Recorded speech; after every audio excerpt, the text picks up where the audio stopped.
Hello tout le monde, je vous montre dans cette vidéo comment réaliser des super bons beignets fourrés à la pâte à tartiner. Vous allez voir, en plus c'est pas si compliqué que ça. Je vous mets toutes les étapes dans la suite de la vidéo. Pour 6 beignets, je commence par mélanger un œuf et un jaune avec du sucre. Ensuite, vous ajoutez le beurre fondu et également l'extrait de vanille. Vous mélangez bien. Ensuite, j'ajoute le lait et la levure fraîche émiettée. Je mélange de nouveau. Et pour finir, j'incorpore la farine et le sel. Cette fois-ci, on mélange avec le crochet et on va pétrir la pâte au moins 5 minutes. Pensez à arrêter entre deux pour racler les bords du bol et qu'on obtienne à la fin une belle pâte homogène.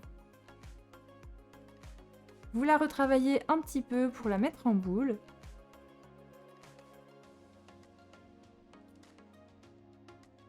Je la filme et je la fais pousser 1h30, l'idéal à 24-25 degrés. Dans tous les cas, il faut au moins que la pâte double de volume. Après ce temps de repos, je vais pouvoir dégazer la pâte, c'est-à-dire mettre des coups de poing dans la pâte. Je retravaille la pâte et je vais pouvoir l'étaler au rouleau. Vous pouvez fariner un tout petit peu si besoin. Il faut étaler la pâte à un petit peu moins d'1 centimètre d'épaisseur.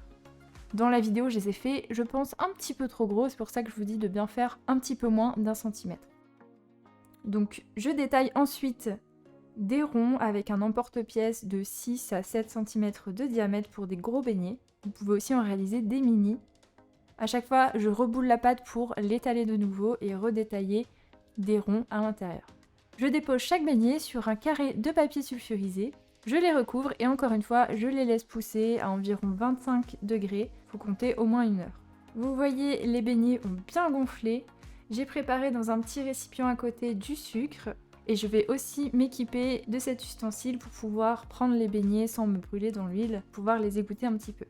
Vous faites chauffer l'huile à 150 degrés. Une fois à température, vous allez pouvoir déposer délicatement les beignets dans l'huile. Pensez à les décoller du papier cuisson avant, surtout ne touchez pas l'huile avec vos doigts. Aidez-vous d'ustensiles qui supportent les fortes températures. Et je vais les cuire 2 minutes environ de chaque côté. Donc il faut les retourner pour qu'ils soient bien cuits des deux côtés. Faites attention surtout avec l'huile. Si vous êtes mineur, faites-vous bien accompagner par une personne majeure, c'est très dangereux d'utiliser de l'huile chaude. Une fois qu'ils sont cuits, je récupère les beignets, je les égoutte un peu et je les dépose dans un récipient avec du papier absorbant pour enlever un petit peu l'huile excédente. Donc les beignets sont cuits. Ensuite, je profite que les beignets soient encore chauds pour les tremper dans le sucre. Sinon, le sucre ne va pas coller, donc il faut le faire tout de suite. Vous pouvez maintenant les garnir avec soit de la pâte à tartiner comme je vais le faire ici, ou alors de la compote de pommes par exemple. Donc j'utilise une poche à douille avec une petite douille, peu importe laquelle. L'idée c'est de bien garnir pour vraiment faire en sorte qu'il y en ait partout. N'hésitez pas à me dire dans les commentaires si vous préférez les beignets au chocolat ou les beignets à la pomme par exemple. J'ai une préférence pour le chocolat. Et voilà, la recette est terminée, vous avez vu, c'est pas si compliqué. Il y a juste l'étape de la cuisson qui est un petit peu plus complexe et où il faut faire attention. Mais en soi, la pâte est très simple à faire. N'hésitez pas à tester, je vous retrouve très vite pour de nouvelles recettes. Je vous dis à très bientôt pour de nouvelles vidéos.